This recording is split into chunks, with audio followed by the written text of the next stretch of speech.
So today we'll investigate the scientific enigma of what would happen to you if you suddenly turn into gold. The Midas Apocalypse is based on the legendary legend of King Midas, who was cursed to transform everything he touched into gold. Midas' curse is a highly unusual phenomenon known as magic, which allows humans to manipulate physics.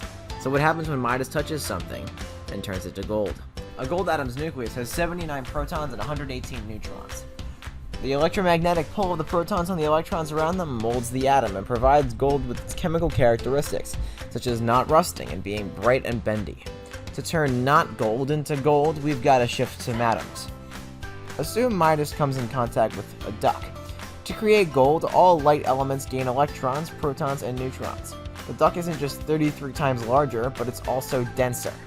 The gold atoms are much closer together than they prefer, repelling each other strongly, causing the golden duck to burst with the force of a half ton of TNT, leaving only gold dust and a very dead Midas.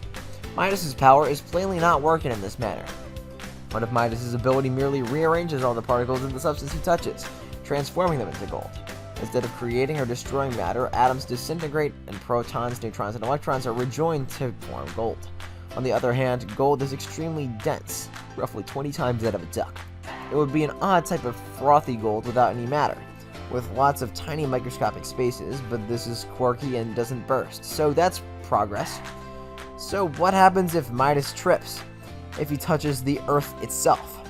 Let's stop for a moment and reshuffle all the matter on the Earth. The world is now pure gold, like the duck, but with many small atomic scale holes. While the duck didn't mind the gaps, the world is in great trouble. Gravity compresses Earth, pressing it together to cover the gaps, and the spongy planet can't exist, so it's gotta happen. As a result, the Earth will shrink to 2/3 of its original radius. If you are standing on the Earth's surface, you'll experience freefall, similar to a roller coaster, while the ground descends under you. But because the Earth is also dropping, it doesn't move away from you. It feels as if someone switched off gravity and you and everything else would begin to float, but the trip doesn't last forever. Everything crashes down in 10 minutes, and it's a strange 10 minutes. Then it quickly ends just as it began. The Earth has collapsed to the proper size and gravity has been re-established. Hopefully you liked your minutes of floating because the ground, along with you, will collide with the globe at 30,000 kilometers an hour, causing your body to splatter like a water balloon. Almost all of mankind is shattered into scarlet puddles in a second. Yikes. However, since the planet collapsed supersonically, this is simply the beginning of our issues. The implosion's kinetic energy is comparable to detonating a TNT-filled planet. Earth's core, crushed together by immense forces, reaches 1,000,000 degrees Celsius, a temperature closer to that of a star than anything we've ever seen on the planet. As the Earth cracks into itself, an incredibly strong shockwave erupts, catapulting the atmosphere up and away. When the Earth's surface temperature reaches hundreds of thousands of degrees, everything on it is instantly vaporized into a fluffy plasma cloud that begins to expand, but only slightly, and many of the atoms that were new to you are mixed in this cloud, while others boil off and escape from the atmosphere.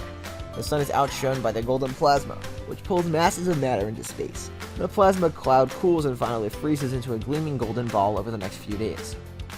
Okay, maybe this kind of magic just doesn't work. But if replacing atoms made the Earth so overdense that it exploded, and disassembling and reassembling atoms made the Earth so underdensity that it imploded, there's gotta be a sweet spot where the Earth does neither. But what if Midas' power is such that an object of the same volume, made of solid gold, does neither? Even while our new pure gold Earth isn't expanding or decreasing, it's suddenly a lot bigger. Because gold has a density 3.5 times that of the Earth, the world would become 3.5 times more massive. For starters, everyone has to battle with surface gravity that is more than 3 times greater. So unless you're a professional weightlifter who's used to carrying a few times your body weight on your shoulders, you're gonna get smashed to the ground by your weight. This alone, depending on where you were when the soil changed to gold, might gravely harm or even kill you. Trees and man-made structures crumble under the force they were never designed to withstand, like birds, aircraft, and everything else that can fly or float splash to the ground all around you. The greater gravity isn't just weighing you down. The weight of the atmosphere practically quadruples, which is horrible if you enjoy life. This won't kill you in and of itself. Scuba divers can breathe air at these pressures for a short time, but compressing the atmosphere this tightly elevates the temperature to 150 degrees Celsius, which is equivalent to the insides of an oven. The entire planet bakes, scorching everything, and there's no way out.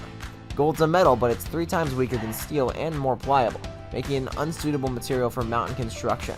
The highest mountains that can be maintained are presently only around 2 kilometers high. It's difficult to predict what will happen there, but we're probably in for massive earthquakes and landslides as the Earth gets pushed into a new form. And it's not just mountain ranges. The discrepancies between continents and ocean floor level out, allowing ocean basins to flood on Earth's surface. What's left is a planet made of gold, completely covered by 3-kilometer deep ocean, a super hot atmosphere, and a lot of dead people. So guys, that's it for this one. What'd you think about it?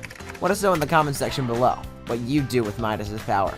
If you're new to our channel, be sure to subscribe and ring that notification bell to get notified about our latest videos. Thanks for watching, and we'll see you next time.